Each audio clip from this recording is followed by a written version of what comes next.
श्री अनुराग ठाकुर जी। धन्यवाद सभापति महोदय, मैं आपका आभार प्रकट करता हूं अपने पार्टी का जिन्होंने मुझे बोलने का अवसर दिया। मैं बधाई देता हूं श्रीमती निर्मला सीतारमण जी को, माननीय वित्त मंत्री जी को, जिन्होंने 7वां लगातार बजट दिया है। ये केवल केंद्रीय बजट नहीं, ये जन भावनाओं का बजट है, इसलिए मैं उनको बहुत बहुत इसके लिए बधाई देता हूं। अगर आप बजट की ओर देखेंगे, इसकी भूरी भूरी प्रशंसा सब तरफ से हुई, लेकिन एक नेता ने यहां खड़े होकर जिस तरह से पहले कटाक्ष किया कमल पर, ना जाने कमल से उनको क्या विरोध है, लेकिन कमल के लिए, कमल का अगर शब्द का प्रयोग राजीव नाम के लिए भी किया जाता है, कमल के फूल को अगर राजीव कहेंगे तो वो भी है, लेकिन कहीं ना कहीं कमल को बुरा दिखाने का प्रयास किया गया। अरे भाई, ये बात सही है कि हमारा चुनाव चिन्ह कमल का फूल है और जनता ने तीसरी बार लगातार हमें सत्ता में बिठाने का काम किया है,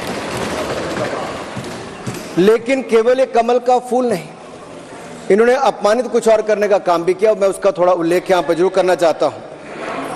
ये कमल, इससे जुड़ा हुआ नाम राजीव भी है, और राजीव आप जानते हैं किसका नाम है, आप सब जानते ही हैं। तो क्या उनको भी बुरा समझते? क्योंकि इन्होंने कहा, इन्होंने राजीव को हिंसा के साथ जोड़ने की बात कही, कमल को हिंसा के साथ जोड़ने की बात कही, लेकिन मैं कहना चाहता हूं मां लक्ष्मी का आसन भी कमल है, हमारा राष्ट्र पुष्प भी कमल है, और जिस पद्मासन मुद्रा में सिंधु सभ्यता में भगवान शिव की पशुपति नाथ के रूप में मूर्ति मिली थी, लोकमान्य तिलक पद्मासन मुद्रा में ही समाधिलीन हुए थे। आप कहते हैं कमल के चारों तरफ हिंसा है। आप कमल का अपमान नहीं कर रहे, आप बल्कि महायोगी भगवान शिव, भगवान बुद्ध और लोकमान्य तिलक जैसे महापुरुषों का अपमान कर रहे हैं। इसलिए अगली बार कमल के बारे में बोलने से पहले थोड़ा सोच कर बोलिए कि आप किस किस का अपमान कर रहे हैं, और केवल रील के नेता मत बनिए। मीम्स आपकी खूब बनती है, रियल नेता बनने के लिए सच बोलना पड़ता है। और सर, कुछ लोग एक्सीडेंटल हिंदू हैं और महाभारत का ज्ञान भी एक्सीडेंटल है। और उस नेता के अलावा और कौन नहीं जानता कि महाभारत में अभिमन्यु का वध 7 महारथियों ने मिलकर किया था। जयद्रथ, दुर्योधन, दुशासन, कर्ण, द्रोणाचार्य, कृपाचार्य और शकुनी। लेकिन राहुल जी ने कभी महाभारत, शायद, अब मुझे तो पता नहीं, पढ़ा भी नहीं, पर देखा भी नहीं होगा शायद सर, मुझे लगता है अंकल सैम ने लिख कर दिया होगा, अंकल सोरोस ने लिख के दिया होगा, कहीं से पर्ची बनकर आई होगी और कूल डूड बनने का प्रयास किया होगा। मैं इतना ही कहूंगा, कल जो चक्रव्यूह में फंसाने की बात कर रहे थे, वो कर्ण को करना कह रहे थे, कृपाचार्य जी को कृपचाय बोल रहे थे। चलिए छोड़िए उसको। अध्यक्ष जी, कल तो ऐसा लग रहा था सदन के अंदर महाभारत पर इतना सारा ज्ञान दिया गया कि एक समय ऐसा लगा B.R. चोपड़ा के महाभारत के धारावाहिक का संगीत गूंजने लगा हो। और कहीं ना कहीं उन्होंने एक बार महाभारत पढ़ने के लिए फिर प्रेरित किया। मगर इस बार महाभारत पर मैंने एक नई पुस्तक पढ़ी, जो उनकी पार्टी के विद्वान सांसद, जो इस सदन के सदस्य भी हैं, उन्होंने लिखी है, और उस पुस्तक का नाम है the great Indian novel. Rahul ji को अगर महाभारत और चक्रव्यूह के विषय में विस्तृत जानकारी लेनी है तो अपने उस सांसद से वो संपर्क कर सकते हैं। और मैं बताऊंगा, शशि थरूर जी ने, शायद वही राहुल गांधी जी को बता दें या बताएंगे, नहीं तो मैं बता देता हूं कि आपने महाभारत और भारत के स्वतंत्रता संघर्ष को मिलाकर जो उपन्यास लिखा है, उसके पात्र कौन कौन है। इस उपन्यास में धृतराष्ट्र के रूप में किस नेता को दिखाया गया है, कौरव किस पार्टी को कहा गया है, इस उपन्यास में प्रिय दुर्योधनी कौन है। जब राहुल जी को इसका पता चलेगा तो मुझे लगता है कहीं ना कहीं शशि थरूर जी पर कार्रवाई ना हो जाए। लेकिन क्या है साहब, ये लोग तो संविधान दिखाते थे, पढ़ते नहीं थे। मैंने उस दिन पूछ लिया कितने पन्ने होते, तो वो भी नहीं बता पाए। मैंने उसके बाद पूछा कि ये जो आप संविधान की कॉपी लेकर चलते हो, इसका प्रीफेस पढ़ा है, इसका फॉरवर्ड पढ़ा है, इसकी प्रस्तावना किसने की है। के वेणुगोपाल जो सॉलिसिटर जनरल इनकी सरकार के समय भी रहे होंगे, सीनियर एडवोकेट हैं, या गोपाल शंकर नारायण जो सीनियर एडवोकेट हैं, उन्होंने उसकी प्रस्तावना की थी और प्रस्तावना में लिखा था कि कैसा काला अध्याय वो इमरजेंसी का समय था।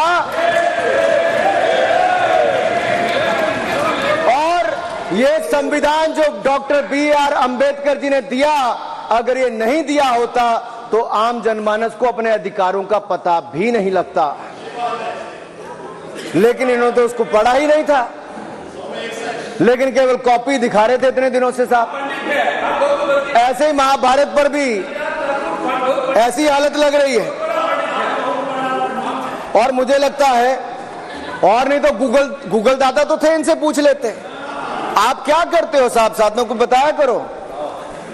सर, इस उपन्यास के, माननीय सभापति जी, इस उपन्यास के मुताबिक जिस पार्टी के सर्वे सर्वा आप हैं, उस उपन्यास के वही कौरव पार्टी है। मैं अपनी तसल्ली के लिए कुछ पंक्तियों को यहां उद्धृत कर देता हूं। मैं कोट कर रहा हूं सर, पेज नंबर 245 से। The India of which Dhritarashtra assumed the leadership on 15th August 1947 had just been through a cathartic process of regeneration, another stage in this endless cycle. अब 15 अगस्त 1947 को प्रधानमंत्री के रूप में मोदी जी तो नहीं थे, और ये कह रहे हैं कि जिन्होंने 15 अगस्त 1947 को उस समय वो सत्ता ली थी, वो धृतराष्ट्र थे। तो धृतराष्ट्र किसको कहा गया? धृतराष्ट्र को किसको कहा गया? अब आपने मुझे बांध रखा है। कल स्पीकर ने कहा है, स्पीकर महोदय ने कहा कि उस समय के लोगों का नाम नहीं लेना। तो प्रथम प्रधानमंत्री जी को धृतराष्ट्र मैंने नहीं कहा, इनके अपने ही सांसद ने अपने ग्रेट इंडियन नॉवल में कहा है। शशि थरूर जी कहाँ है, कहीं छिप तो नहीं गए? आज शो कॉज हो सकता है। फिर देखिए प्रिय दुर्योधनी और धृतराष्ट्र के विषय में क्या लिखा है। I quote from page 293। In Delhi, blind Dhritarashtra ruled with Priya Duryodhani by his side, and he pledged the nation not so much to the gas and hot water of his Fabian preceptors, but to smoke and steam of the modern industrial revolution. Their ancestors had denied this country. Sir, ये सबको पता है कि इस देश के एकमात्र Fabian Samajwadi कौन थे, और ये फैबियन समाजवादी कौन थे उसके बारे में किसी और ने नहीं, आपके ही सांसद ने लिखा है। अरे वाह, इसमें तो आगे इमरजेंसी की चर्चा भी है, और जिसे इंदिरा गांधी जी ने थोपा था। और इमरजेंसी उपयोग किया है। Shaukat Dada, you are not Shashi Tharoor, please. ये देश इनकी यातनाओं का सर भुगत भोगी रहा इमरजेंसी के समय, और वो काला खंड, वो काला अध्याय वो देश कभी भूल नहीं पाएगा, जिसने देश के लोगों को कठिन शब्द इमरजेंसी के बारे में भी बताया। सर, तो हम चर्चा कर रहे थे द ग्रेट इंडियन नॉवल के अध्याय 7th बुक की, जिसमें प्रिय दुर्योधनी और उनके प्रिय पात्र शकुनी शंकर डे देश में आपातकाल लगाने की योजना बना रहे थे। सर, मैं पढ़ता हूं कि शकुनी ने क्या कहा। I quote, what you could do now is to declare an internal siege, a grave threat to the stability and security of the nation from internal disruption। जिस बुक को आप कोट कर रहे हैं, उस बुक को आप सबमिट कर दीजिए। मैं कर दूंगा साहब, एक कॉपी आपको भी भिजवा दूंगा साहब, एक टेबल पे भी रख दूंगा। So what you could do now is to declare an internal cease, a grave threat to the stability and security of the nation from internal disruption. No one has ever defined the permissible procedures under an internal cease, which leaves it to more or less up to us to define them, Shakuni added. And the next, sir, from page 366, I quote, not to mention censorship of the press. Press hai? Not to mention censorship of the press, which is nowhere explicitly ruled out in the Constitution. Suspension of certain fundamental rights, free speech, assembly, and that sort of things, and measures to put up the judiciary in their place, said Shakuni. Sir, ये किसी और ने नहीं, और मैं कहना चाहता हूं सर, माननीय अनुराग जी, एक किताब गौरव जी को भी भिजवा दीजिएगा। मैं खरीदेंगे सर, मैं कॉपी गौरव जी को भिजवा दूंगा सर। सर, इसमें जिनकी मैं बात कर रहा हूं वो हमारे उस समय की प्रधानमंत्री थी, जिन्होंने इमरजेंसी लगाई थी। एक नेता की स्वर्गीय दादी जी भी हैं, और उनके नाम के आगे प्रियदर्शनी भी लिखा जाता था, और उन्होंने इमरजेंसी लगाई थी। लेकिन माननीय सभापति जी, मैं कहना चाहता हूं, दुशासन और दुर्योधन दोनों बहुत ही दुष्ट और बदमाश हो सकते थे, लेकिन उन्होंने भी कभी इमरजेंसी नहीं लगाई थी। दुशासन और दुर्योधन दुष्ट भी हो सकते हैं, दुश्मन भी हो सकते हैं, बदमाश भी हो सकते हैं, लेकिन उन्होंने भी इमरजेंसी नहीं लगाई थी। सर, पूरे उपन्यास में 74 बार कौरव और कौरव पार्टी की चर्चा हुई, हर एक में कांग्रेस का चरित्र झलकता है। राहुल जी सदन में हजारों साल पूर्व हुए महाभारत की कहानी सुना रहे थे, मगर उनकी अपनी पार्टी के पढ़े लिखे एक विद्वान पूर्व मंत्री और सांसद आज के महाभारत की कहानी लिखते हुए बताते हैं कि कौन कौरव था, कौन शकुनी था, कौन धृतराष्ट्र था, कौन दुशासन था, कौन दुर्योधन था, कौन कर्ण था। जरूर पढ़िएगा, सबके किरदार उसी में मिलने वाले हैं। और शायद जिस समय शशि थरूर जी लिख रहे थे, उस समय आपका टैलेंट इनको पता नहीं था, नहीं तो 100 पन्ने तो आप पे ही लिख देते साहब। आप चाहते कार्रवाई हो जाए। माननीय सभापति जी,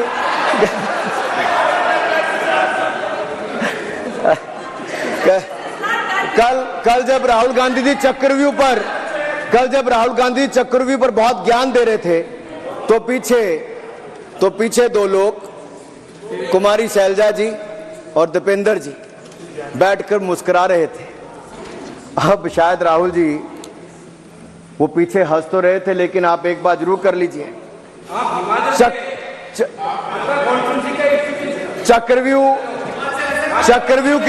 चक्रव्यूह के परिप्रेक्ष्य में इन दोनों से बेहतर कौन बता सकता है? हरियाणा के चुनाव आने वाले हैं, जान लीजिए कि कौन शकुनी है और कौन अभिमन्यु है, नहीं तो बहुत देर हो जाएगी। आपको एक और सुझाव है, और मैं इतना जरूर कहूंगा, आपने तो कई सारे चक्रव्यूह बनाने का काम किया सर, और जब उस समय किशोर अभिमन्यु पर कौरवों ने युद्ध नीति के विपरीत जाकर प्रहार किया था, तो मैं कुछ कहना चाहता हूं।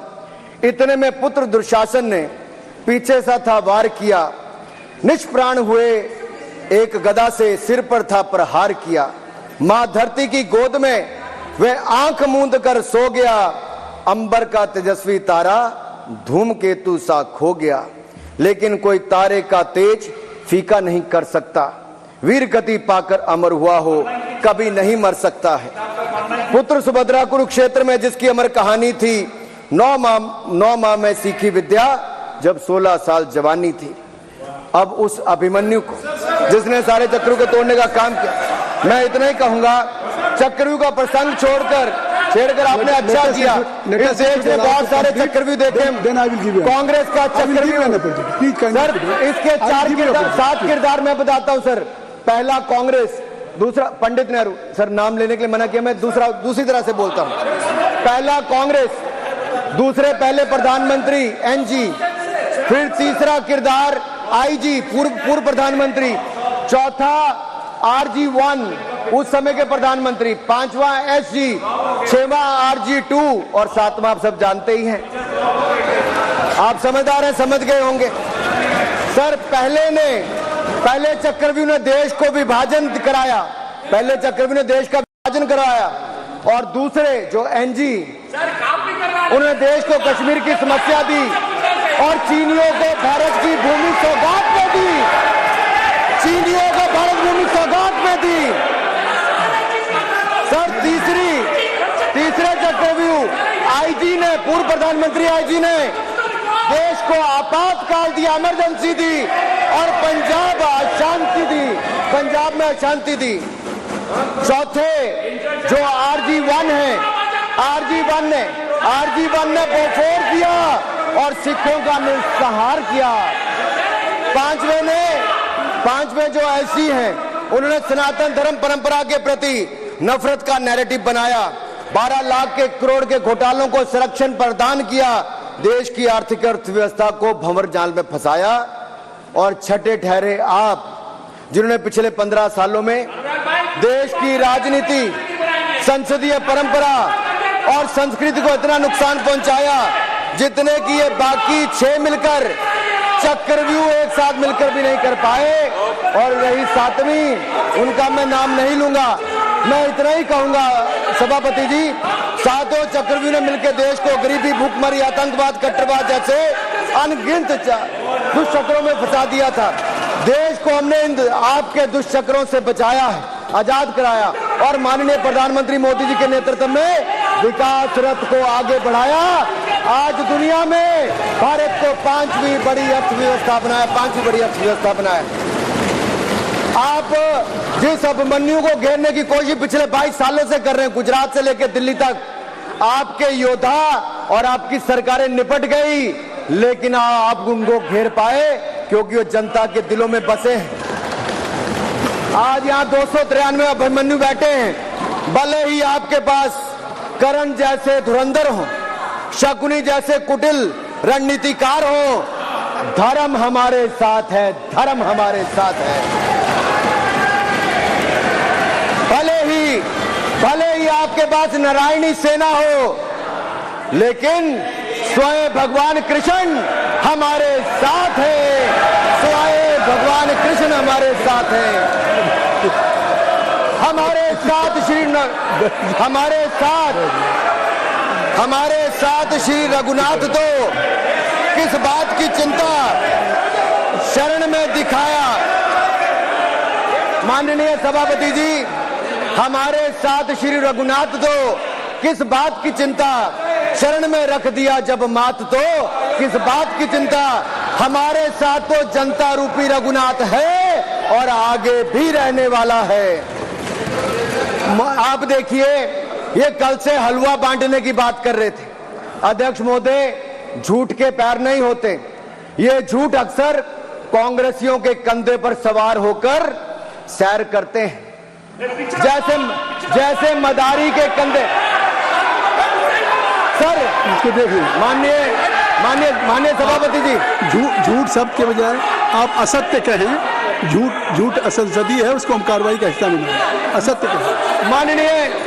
माननीय सभापति जी, I have already given ruling, mister Venugopal ji, I have given ruling. माननीय सभापति, असत्य के पैर नहीं होते, असत्य के पैर नहीं होते, और ये असत्य अक्सर कांग्रेसियों के कंधे पर सवार होकर सैर करता है। जैसे मदारी के कंधे पर बंदर होता है, वैसे राहुल जी के कंधे पर बंदर होता है। जैसे मदारी के कंधे पर बंदर होता है, वैसे राहुल जी के कंधे पर झूठ का बंडल होता है, जिसे वो रोज यहाँ परोसते हैं। ये बजट पर, सदन पर माननीय सभापति जी, जिस व्यक्ति को बजट निर्माण की प्रक्रिया का पता ना हो, संसदीय कार्य में रुचि ना हो, मात्र अध्यादेश को फाड़ने का काम किया हो, उससे क्या अपेक्षा की जा सकती है। मैं पूछना चाहता हूँ, हलवा किसको मिला? मैं पूछता हूँ, हलवा किसको मिला? राहुल जी बताइए, हलवे की बात की थी, जीप घोटाले का हलवा किसने खाया? बोफोर्स घोटाले का हलवा किसने खाया? अंतरिक्ष देवास घोटाले का हलवा किसने खाया? नेशनल हेराल्ड के घोटाले का हलवा किसने खाया? सबमरीन घोटाले का हलवा किसने खाया? अगस्ता वेस्टलैंड घोटाले का हलवा किसने खाया? पूजी स्कैम हलवा किसने खाया? कॉमनवेल्थ स्कीम का हलवा किसने खाया? कोयला घोटाले का हलवा किसने खाया? वाल्मीकि योजना घोटाले का हलवा किसने खाया? चारा घोटाले का हलवा किसने खाया? यूरिया स्कैम का हलवा किसने खाया?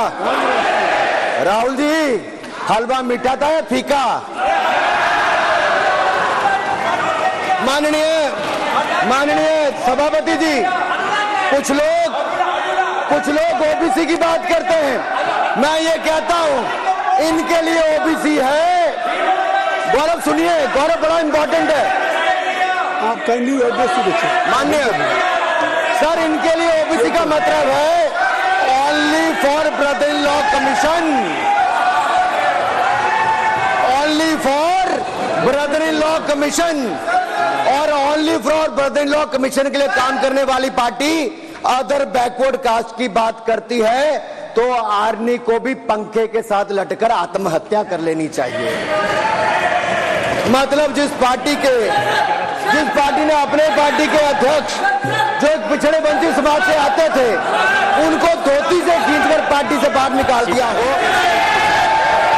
उसके शहजादे हमें ज्ञान बांट रहे। अरे साहब, इनको पहले तो एलओपी का मतलब समझना पड़ेगा। ये लीडर ऑफ प्रोपेगेंडा नहीं, लीडर ऑफ ऑपोजिशन है। इसका मतलब लीडर ऑफ ऑपोजिशन है। ऑन बिहाफ ऑफ सर, ये लीडर काइंडली लिसन मी। माननीय अध्यक्ष जी, आप माननीय अध्यक्ष जी, मैं जवाब आपको दे रहा हूँ। माननीय सभापति जी, माननीय मंत्री संविधान समझना। सुनिए, माननीय गौरव जी, आप या माननीय सदस्य जो कह रहे हैं, मैं समझता हूं कि माननीय राहुल जी एलओपी, उन्होंने भी बात कही सरकार पे या सरकार के मंत्रियों के लिए नाम लिया, तो उसका जवाब अगर वो दे रहे हैं, अनपार्लियामेंट्री वर्ड जो होगा उसको मैं स्पेंड करता हूँ। अनपार्लियामेंट्री नहीं, उन्होंने झूठ कहा था, मैंने उसको स्पंज कर दिया। झूठ कहा था उन्होंने, मैंने स्पंज कर दिया। अनुराग ठाकुर जी। सर, माननीय अध्यक्ष जी, माननीय सभापति जी, आप देखिए, मैं इतना ही कहना चाहता हूं कि अब झूठ परोसना बंद कर दें, क्योंकि एलओपी का मतलब लीडर ऑफ प्रोपेगेंडा नहीं, लीडर ऑफ ऑपोजिशन होता है। अब संधि है, ठीक है, असत्य, निराधार। जी सर, जी, उसके ठीक है, निराधार है। सर, ओबीसी की बात, जनगणना की बात बहुत की जाती है। माननीय सभापति जी, जिसकी जात का पता नहीं वो गणना की बात करता है।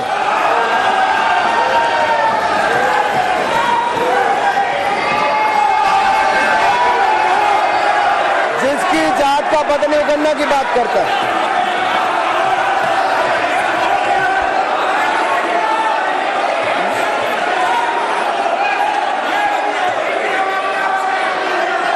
माननीय सभापति जी,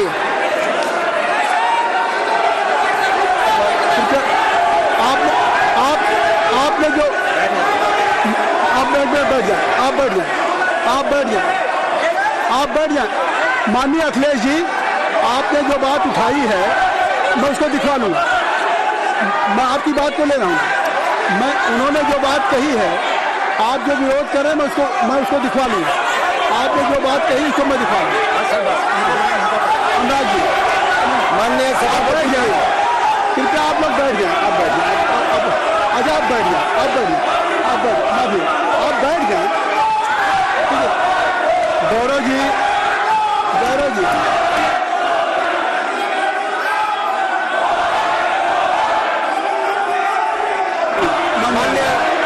माननीय सभापति जी, मैं आपको याद कराना चाहता हूँ, इसी सदन में एक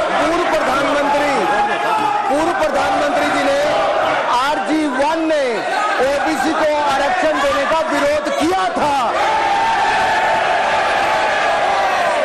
KG1 में ओबीसी को आरक्षण देने का विरोध किया था। एक मिनट माननीय मंत्री जी, एक मिनट। लीडर ऑफ अपोजिशन बोलना चाहते हैं, आप लोग बैठ जाएं। माननीय मंत्री जी की स्पीच, माननीय अनुराग जी की स्पीच खत्म हो जाए। बैठे बैठे आप लोग बैठ जाएं। मैं आपसे उन्होंने मुझे इंसल्ट किया, मुझे बोलने दीजिए। उनकी बात खत्म हो जाए। उन्होंने इंसल्ट किया, उसके बाद मैं आपको अवसर दूंगा। नहीं सर, मैं उनके बाद अवसर दूंगा, आपको अवसर दूंगा। बैठ जाए, आप बैठ जाए, अवसर दूंगा। उनकी स्पीच खत्म हो जाए। प्लीज आप बैठ जाओ। अनुराग जी, किस चीज का इंसल्ट कर रहे थे? आपको अवसर दूंगा, आपको अवसर दूंगा। अजय एक मिनट बैठ जाए, एक मिनट बैठ जाए, अब बैठ जाए। सर मैं क्लैरिटी कर रहा हूं। सर मैंने कहा एक मिनट बैठ जाए, आप एक मिनट बैठ जाए। आप सब लोग बैठ जाए। अच्छा, आप सब लोग बैठिए, आप सब लोग बैठिए। चल, अब लीडर ऑफ अपोजिशन को मैं बुला रहा हूँ। अब ये पर is it fair if I am allowing to your leader of opposition, is it fair? फिर मैं उनको बुला लूंगा। नहीं तो मैं आपको बुला रहा हूं तो पहले बैठ जाएं। पहले लोग बैठ जाएं, पहले बैठाइए सर, सब लोग बैठ जाएं। पहले सब लोग बैठ जाएं तब मैं आपको अलाउ करूँ। सब बैठ जाएं, मैं आपको अलाउ करूँ। मैं आपको अलाउ करूंगा, सब बैठ जाएं। मैं अलाउ करूंगा, आप मेरी बात सुनने का है। मैं आपको अलाउ करूंगा, पहले सब बैठ जाए, हाउस इन ऑर्डर हो जाए। गौरव जी आप भी बैठ जाएं। मैं लीडर ऑफ अपोजिशन को अलाउ कर दे रहा हूँ। अगर आप ये कह रहे हैं कि हमें इंसल्ट किया गया, मैं बिल्कुल आपको अलाउ कर रहा हूँ। सर दीजिए, सर बोलने दीजिए। सर मैं आपको बोलने दीजिए। सर ऐसा नहीं सर बोलने दीजिए। सर मैं आपका नाम तो लूं, राहुल गांधी जी। स्पीकर सर देखिए, जितना मेरा आप लोग इंसल्ट करना चाहते हैं, आप खुशी से करिए, आप रोज करिए, मगर एक बात मत भूलिए, जाति जनगणना को हम यहां पास करके दिखाएंगे। धन्यवाद। करना करिए। अरे तो अपनी जाति भी लिखनी पड़ेगी उसमें। आप चुप रहें। श्री अनुराग ठाकुर जी, हमने समय दे दिया, अब आप बैठे। ये तरीका नहीं है, नहीं ये तरीका है। आपको हमने टाइम दे दिया,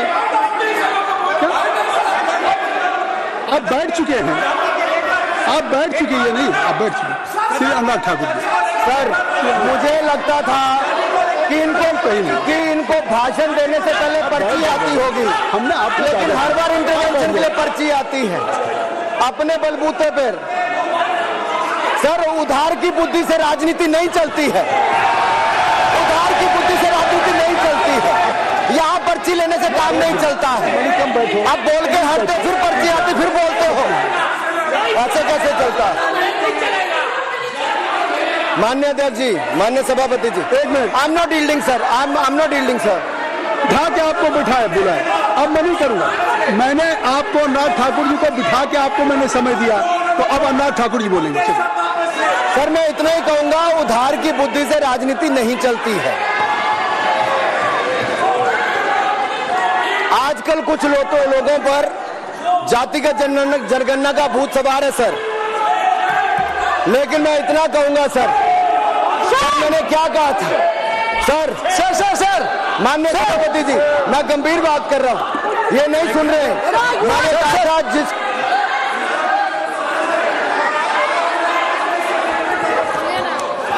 ठाकुर माननीय सभापति जी, आई हैव ऑलरेडी गिवन माननीय सभापति जी, राहुल गांधी जी, राहुल गांधी जी अपने उन्होंने ही एक्सप्रेस हिज फीलिंग जो उनको था। नहीं, आप बेल से बाहर आ जाए, कृपया आप बेल से आ जाएं, फिर मैं उनको फिर समय दे दूंगा, फिर मैं उनको समय दे दूंगा। जी सर मैंने कहा था कि जिसको जात का पता नहीं वो गणना की बात करता है। मैंने नाम किसी का नहीं लिया था सर, नाम तो किसी का नहीं लिया था,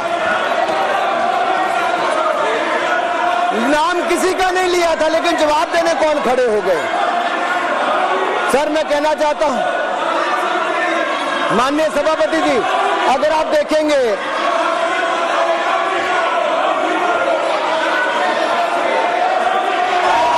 मैंने अनुराग जी को बिठा के मैंने माननीय राहुल गांधी को समय दिया, मैंने अनुराग ठाकुर जी को बिठा के, तो कृपया आप लोग जब एलओपी को टाइम मिल गया तो आप सदन में व्यवधान अब फिर बोलना चाहते हैं, आप खड़े हो जाइए, आप फिर बोलना चाहते हैं, खड़े हो जाइए। खड़े अब हो जाइए बिल से बाहर।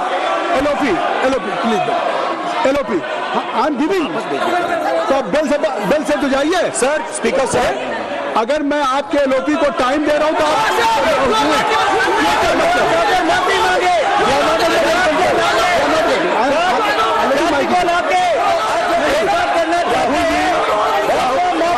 राहुल गांधी जी हमने आपको समय दिया अपने नंबर से कहिए भाई राहुल गांधी जी कह रहे थे आप अंदर आइए सबको ले जाइए प्लीज सर माइक लीजिए सर। एक मिनट माइक मिल जाएगा आपको माइक मिल जाएगा बेल खाली कर दीजिए। इतनी अच्छी वर्षा पूरा देश इतनी अच्छा बजट पेश दे रहा है। You have already spoken.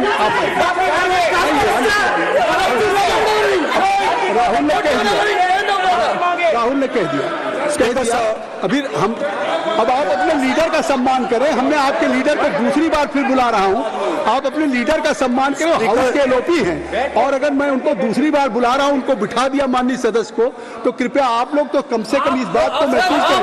Mister Kesari मैं प्लीज मिस्टर राहुल गांधी आप लोग बैठिए। स्पीकर सर बोलने का मन क्या था? स्पीकर सर सर माइक नहीं सर एक मिनट माइक यहां से नहीं जाती। स्पीकर सर मैं नाम ले लूंगा, माइक आ जाएगा। स्पीकर सर जो भी इस देश में दलितों की, आदिवासियों की, पिछड़ों की बात उठाता है, जो भी उनके लिए लड़ता है, उसको गाली खाना ही पड़ता है। और मैं ये सब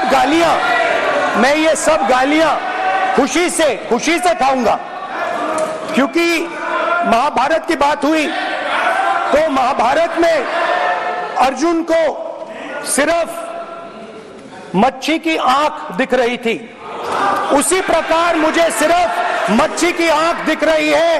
जाति जनगणना हम करा के दिखाएंगे। खत्म। आपको जितनी गाली देनी है आप दीजिए, हम खुशी से लेंगे। धन्यवाद। गौरव धन्यवाद। श्री अनुराग ठाकुर जी गौरव जी नहीं गौरव जी आप देखिए। गौरव जी आपको हमने समय दीजिए, खत्म हो जाएगा सर। श्री राहुल गांधी खत्म हो जाएगा सर। श्री राहुल गांधी प्लीज राहुल गांधी जी ये तय कर ली मुझे जब आप चाह रहे हैं बोलने, आपको बोलने का अवसर दे रहा हूं। हाँ सर, तो कम से कम गौरव जी आपके बोलने के बाद ऐसी परिस्थिति न क्रिएट करें कि स्पीकर सर सदन को चलाने की जिम्मेदारी जितनी सत्ता पक्ष की है उतनी प्रतिपक्ष भी है। अनुराग ठाकुर जी ने मुझ पर गाली दी है। नहीं कोई मुझे सर बोलने दीजिए सर। मुझे उनको बोले सर अनुराग ठाकुर जी ने मुझे इंसल्ट किया है, मगर मैं अनुराग ठाकुर जी से कोई माफी नहीं चाहता हूं। मुझे कोई माफी की जरूरत नहीं है। मैं लड़ाई लड़ रहा हूं। जितनी आपको गाली देनी है मैं आपसे कभी माफी नहीं मांगूंगा। मुझे आपकी माफी नहीं चाहिए। राहुल गांधी जी मैं चेयर पे हूं और चेयर का काम है कि अगर कहीं भी कोई असंसदी या किसी को गाली दी गई तो मैं उसको देखूंगा, मैं उसको कार्रवाई निकालूंगा, मिस्टर के उसको निकलवाऊंगा। ठीक है आप नहीं कर रहे हैं, लेकिन अगर दी है तो मैं उसको कार्रवाई का हिस्सा दिखवा के उसको स्पष्ट करूंगा। आपने कह दिया सुन रहा हूं मैं श्री अनुराग ठाकुर जी माननीय सभापति जी अखिलेश यादव जी बैठ जाए। श्री अखिलेश महोदय, सभापति महोदय, मैं केवल आप लोग सभापति महोदय स्वागत है। अभी क्या तरीका? सभापति महोदय मेरा आपसे केवल इतना निवेदन है, माननीय मंत्री रहे हैं, बड़े दल के नेता हैं, मंत्री रहे हैं, बड़ी बात कर रहे थे, मैं महाभारत शकुनी ये सब बातें कह रहे थे, दुर्योधन तक यहाँ ले आई है। वे केवल सभापति महोदय इनसे ये पूछना चाहता हूं, आपने जाति कैसे पूछ ली है बताइए बस। आप जाति कैसे पूछ सकते हैं? आप बताएं जाति कैसे पूछ सकते हैं? आप पूछ के दिखाओ जाति को। आप जाति कैसे पूछोगे तुम? कैसे पूछोगे जाति? आप बैठ नहीं जाति नहीं पूछ सकते। आपने कह दिया ना, अब आप हमारी जाति नहीं पूछ सकते। हमारी व्यवस्था सुन लें, आप मेरी व्यवस्था सुन लें। कोई सदन में किसी की जाति नहीं पूछेगा। अनुराग ठाकुर जी मैंने उसको स्टंप कर दिया।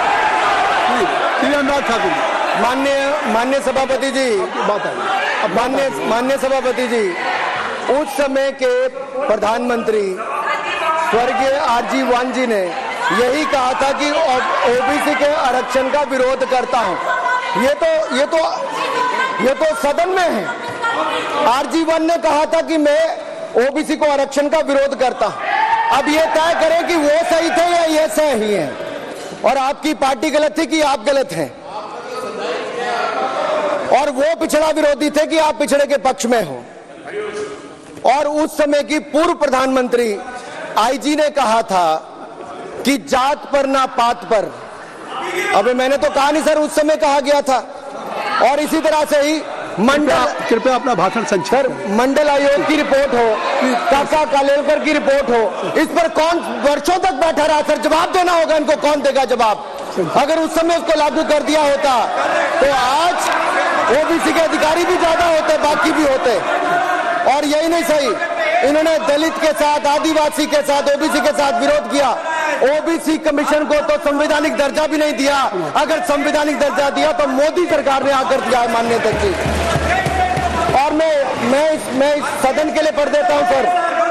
नेहरू जी ने 1961 में आरक्षण के विरुद्ध में लिखा था, I quote, I react strongly against anything which leads to inefficiency and second-rate standards. I want my country to be a first-class country in everything. The moment we encourage the second-rate, we are lost. I unquote. ये किसने कहा? देश के पहले प्रधानमंत्री ने कहा। आप उससे सहमत हो कि नहीं सहमत हो बताइए? माफी मांगोगे उसके लिए कि नहीं मांगोगे? कृपया चेयर को आप एड्रेस करें। आप चेयर को एड्रेस करें अनुराग जी। सर मैं इतना ही कहूंगा और समाप्त करें। लहजे में बदजुबानी, चेहरे पर नकाब लिए फिरते हैं वो, जिनके खुद के बही खाते बिगड़े हैं, वो हमारे हिसाब लिए करते हैं। बहुत बहुत धन्यवाद। नहीं सर, मेरे एक मिनट सर मैं एक बात क्लियर कर दूं सर, मैंने किसी का नाम लेकर नहीं कहा, लेकिन कोई अपने आप क्यों खड़ा हुआ? मैंने किसी का नाम नहीं लिया था। आप रिकॉर्ड चेक कीजिए सर, आप रिकॉर्ड चेक कीजिए। और सर ये सारी बातें अगर आप देखेंगे, सबका साथ सबका, मैं रिकॉर्ड दिखवा लूंगा। आप दिखाइए सर। सबका साथ सबका विकास हमने किया सर। अगर अल्पसंख्यक के रूप में अगर किसी को राष्ट्रपति बनाया गया तो कलाम साहब को अटल बिहारी वाजपेयी जी की सरकार में बनाया गया। रामनाथ कोविंद जी को एससी समाज से आते थे, राष्ट्रपति बनाया गया तो मोदी जी की पहली सरकार में बनाया गया। एक महिला ट्राइबल को अपनी क्षमता के आधार पर अगर देश का राष्ट्रपति बनाया गया तो द्रौपदी मुर्मू को हमारी सरकार को। अगर ओबीसी प्रधानमंत्री है तो आज माननीय प्रधानमंत्री मोदी जी, आज सबसे ज्यादा मंत्री एससी एसटी ओबीसी है तो हमारी सरकार में। सर मैं इतना ही कहूंगा, समाप्त करें सर। मैं 2 मिनट में खत्म sir, 2 minute sir. MSP sir, ये एमएसपी की बात कर रहे थे सर। एमएसपी कौन लाया? एमएसपी सर 61 के युग में, उस समय के पहले प्रधानमंत्री जी ने लाए, लेकिन इन्होंने उसको गारंटी क्यों नहीं दिया भाई? 61 के बाद 66 में आप लाए। आप इतने सालों तक क्या करते रहे? क्यों नहीं आपने प्रावधान उसका किया? सर दूसरा मैं कहना चाहता हूं, कर्नाटक में 1200 किसानों की आत्महत्या होगी। 1200 किसानों ने गए आप मिलने के लिए। कितने एससी एसटी ओबीसी थे? कितने एससी एसटी ओबीसी थे? सर वहां के ओबीसी का पैसा, एससी एसटी का पैसा, उनका बजट 34% कर्नाटक में खत्म करके अलग कर दिया गया। पूछा आपने क्या उनसे? कौन किया?